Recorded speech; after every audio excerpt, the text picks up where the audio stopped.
जालना जिल्ह्यातील अंबड तालुक्यातील मौजे बारसवाडा येथील रहिवासी कारभारी मिठे या तरुणाने आज परभणी लोकसभा मतदारसंघासाठी अपक्ष उमेदवारी अर्ज दाखल केलाय। सर्वसामान्य शेतकरी, कष्टकरी, कामगार, मराठा, 12 बलुतेदार आणि 18 पगड जातीच्या न्याय हक्कांसाठी त्यांनी परभणी लोकसभा निवडणुकीच्या रिंगणात आपला पक्ष उमेदवारी अर्ज दाखल केलाय। त्यांना पाठिंबा देण्यासाठी गावकरी मोठ्या संख्येने उपस्थित झाले होते। आमच्या सर्वसामान्यांचे प्रश्न मिठे मांडतील असा त्यांना विश्वास असल्याचं त्यांनी सांगितलंय।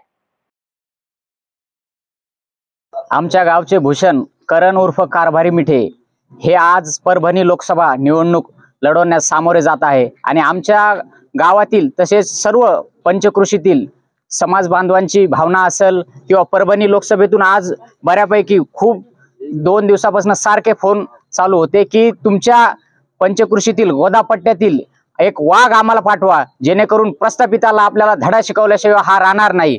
शेतकऱ्याचे प्रश्न असतील, कष्टकऱ्यांचे प्रश्न असतील, गोरगरिबांचे प्रश्न असतील, 18 पगड जाती, 12 बलुतेदार, वंचिताचे प्रश्न असतील, तसेच दलित बांधवांचे, धनगर बांधवांचे यांचे जे प्रश्न असतील ते लोकसभेत कोणीतरी मांडणारा आपला हक्काचा माणूस हवाय, सर्वसामान्यांचा आवाज उठवणारा हवाय। त्यासाठी तुम्ही गोदापट्ट्यातील आपल्या सर्व पंचकृषीतील समाज बांधवांनी करण भैया मिठे यांना पाठिंबा देण्यासाठी या ठिकाणी आमच्या गावात आज मोठ्या संख्येने उपस्थित आहेत आणि करण भैयाला सर्व पंचकृषीतील तसेच परभणी लोकसभेतील सर्व तालुके जिल्ह्यातून खूप मोठ्या संख्येने पाठिंबा आहे आणि सर्वजण ताकदीनिशी करण भैयाच्या पाठीमागे उभे राहणार आहोत आणि मोठ्या संख्येने त्यांना आम्ही निवडून आणणार आहोत।